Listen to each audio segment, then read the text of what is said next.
CM Revanth రెడ్డిని కలిశారు రాజ్యసభ సభ్యులు కేశవరావు. హైదరాబాద్ జూబ్లీహిల్స్ లో సీఎం ఇంటికి వెళ్లి కేకే కలిశారు. సీఎంతో పాటు రాష్ట్ర కాంగ్రెస్ ఇన్ఛార్జ్ దీపాదాస్ మున్షితో సమావేశమయ్యారు. సీఎం రేవంత్ రెడ్డికి పుష్పగుచ్చం ఇచ్చారు కేకే. త్వరలోనే ఆయన కాంగ్రెస్ లో చేరుతారని తెలుస్తోంది. ఆయనతో పాటు కూతురు బల్దియా మేయర్ గద్వాల విజయలక్ష్మి రేవంత్ రెడ్డి సమక్షంలో కాంగ్రెస్ లో జాయిన్ అవుతారని సమాచారం. మేయర్ తో పాటు సిటీకి చెందిన బీఆర్ఎస్ ముఖ్య నేతలు కాంగ్రెస్ లో చేరికలపై సీఎంతో డిస్కస్ చేశారు కేకే. సీఎం రేవంత్ రెడ్డిని కలిశారు రాజ్యసభ సభ్యులు కేశవరావు. హైదరాబాద్ జూబ్లీహిల్స్ లో సీఎం ఇంటికి వెళ్లి కలిశారు కేకే. సీఎంతో పాటు రాష్ట్ర కాంగ్రెస్ ఇన్ఛార్జ్ దీపాదాస్ మున్షితో సమావేశమయ్యారు. సీఎం రేవంత్ రెడ్డికి పుష్పగుచ్చం ఇచ్చారు కేకే. త్వరలోనే ఆయన కాంగ్రెస్ లో చేరుతారని తెలుస్తోంది. ఆయనతో పాటు కూతురు బల్దియా మేయర్ గద్వాల విజయలక్ష్మి రేవంత్ రెడ్డి సమక్షంలో కాంగ్రెస్ లో జాయిన్ అవుతారని సమాచారం. మేయర్ తో పాటు సిటీకి చెందిన బీఆర్ఎస్ ముఖ్య నేతలు కాంగ్రెస్ లో చేరికలపై సీఎంతో డిస్కస్ చేశారు. సీఎం రేవంత్ రెడ్డిని కలిశారు రాజ్యసభ సభ్యులు కేశవరావు. హైదరాబాద్ జూబ్లీహిల్స్ లో సీఎం ఇంటికి వెళ్లి కలిశారు కేకే. సీఎంతో పాటు రాష్ట్ర కాంగ్రెస్ ఇన్ఛార్జ్ దీపాదాస్ మున్షితో సమావేశమయ్యారు. సీఎం రేవంత్ రెడ్డికి పుష్పగుచ్చం ఇచ్చారు కేకే. త్వరలోనే ఆయన కాంగ్రెస్ లో చేరుతారని తెలుస్తోంది.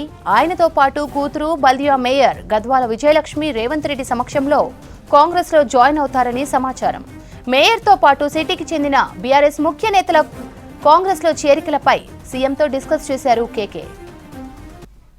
ఇక దీనికి సంబంధించిన పూర్తి డీటెయిల్స్ రాజు అందిస్తారు. Raju, over to you.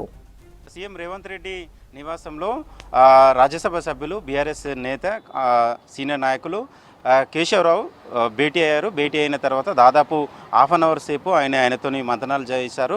ప్రధానంగా కాంగ్రెస్ పార్టీలో ఇటు జిహెచ్ఎంసీ మేయర్గా ఉన్న గద్వాల విజయలక్ష్మితో పాటు కేశవరావు పార్టీలో చేరిక అంశం పైన కూడా చాలాసేపు చర్చించినట్లు తెలిసింది. ఎందుకంటే కాంగ్రెస్ పార్టీలో కూడా ఆయన గతంలో కేశవరావు పనిచేశారు. నేరుగా సోనియా గాంధీ కావచ్చు, రాహుల్ గాంధీ కావచ్చు, ప్రియాంక గాంధీ కావచ్చు, గాంధీ కుటుంబంతో ఆయనకున్న అనుబంధం కావచ్చు, అవన్నీ వివరించడం జరిగింది. అయితే అనివార్య కారణాల వల్ల తాను కాంగ్రెస్ పార్టీని వీడి బీఆర్ఎస్లోకి చేరిన అంశాన్ని కూడా ప్రస్తావించారు. అయితే తిరిగి కాంగ్రెస్ పార్టీలో చేరితే ఆయనకు పార్టీలో మంచి గౌరవం ఇవ్వాలి, అదేవిధంగా గద్వాల విజయలక్ష్మి కూడా ఇంపార్టెన్స్ ఇవ్వాలనే దానిపైన ఎక్కువగా చర్చించినట్టు తెలిసింది. దాంతోపాటు కాంగ్రెస్ పార్టీ బలోపేతం కోసం తాను కూడా కృషి చేస్తానని కూడా చెప్పడం జరిగినట్లు తెలుస్తుంది. దాంతోపాటు అదేవిధంగా గ్రేటర్ హైదరాబాద్లో కాంగ్రెస్ పార్టీ బలోపేతం కోసం చేయాల్సిన అంశాలు ఏం చేస్తే ముందుకెళ్లే అవకాశం ఉంటుంది, దాంతోపాటు బీఆర్ఎస్ పార్టీని నిర్వీర్యం చేయాలంటే ఎలా ఏ ఎత్తుగడతోనూ ముందుకు వెళ్ళాలనే దానిపైన ఎక్కువగా చర్చించినట్లు తెలుస్తుంది. ప్రధానంగా గ్రేటర్ హైదరాబాద్లో అంటే రాష్ట్ర వ్యాప్తంగా 17 పార్లమెంట్ నియోజకవర్గాలు ఉన్నాయి. గ్రేటర్ హైదరాబాద్లో కాంగ్రెస్ పార్టీ చాలా వీక్గా ఉన్న సిచ్యువేషన్.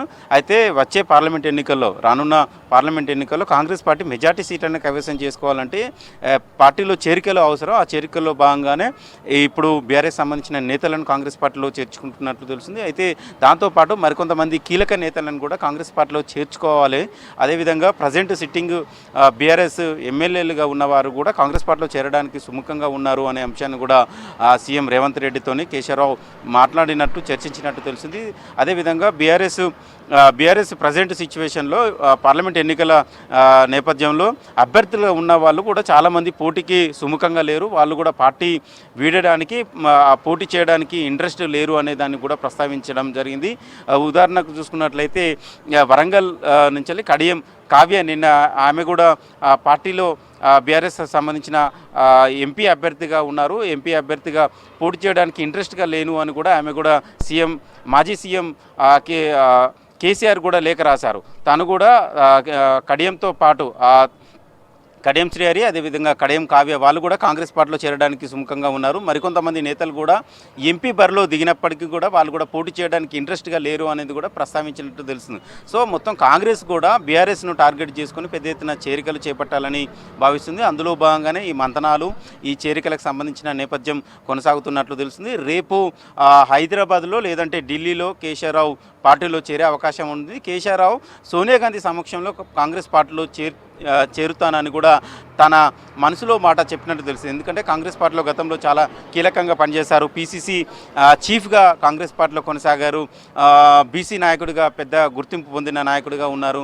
సో ఇలాంటి నేపథ్యంలో కేశవరావు ఇక్కడ హైదరాబాద్లో కాకుండా ఢిల్లీలో సోనియా గాంధీ సమక్షంలో కాంగ్రెస్ పార్టీలో చేరుతానని కూడా తన మనసులో మాట సీఎం రేవంత్ రెడ్డితో చెప్పడం జరిగింది. అయితే సోనియా గాంధీ రేపు అపాయింట్మెంట్ ఇస్తే ఓకే, లేకపోతే ఇక్కడ ఇన్ఛార్జ్ దీపాదాస్ మున్షి ఆధ్వర్యంలో కాంగ్రెస్ పార్టీలో చేరాల్సి ఉంటుంది అనేది కూడా ఆయన కూడా ఆ విషయాన్ని కేశవరావుకు చెప్పినట్లు తెలిసింది. సో ఇవాళ అయితే మధ్యాహ్నం తర్వాత ఏఐసిసి నేతలతో ఒకసారి మాట్లాడి సోనియా గాంధీ లేదా అంటే రాహుల్ గాంధీతో అపాయింట్మెంట్ తీసుకొని రేపు కేశవరావు చేరికకు సంబంధించిన ఢిల్లీలో పెట్టేలా ప్రయత్నాలు అయితే చేస్తారు అనేది కాంగ్రెస్ నేతలు చెప్తున్నారు. ఒకవేళ అక్కడ కుదరకపోతే హైదరాబాద్లోనే ఇన్ఛార్జ్ దీపాదాస్ మున్షి ఆధ్వర్యంలో సీఎం రేవంత్ రెడ్డి సమక్షంలో కాంగ్రెస్ పార్టీలో కేశవరావు కుమార్తె కూడా గద్వాల విజయలక్ష్మితో పాటు మరికొంతమంది నేతలు కాంగ్రెస్ పార్టీలో చేరే అవకాశం ఉంటుందని కాంగ్రెస్ సంబంధించిన నేతలు చెప్తున్నారు.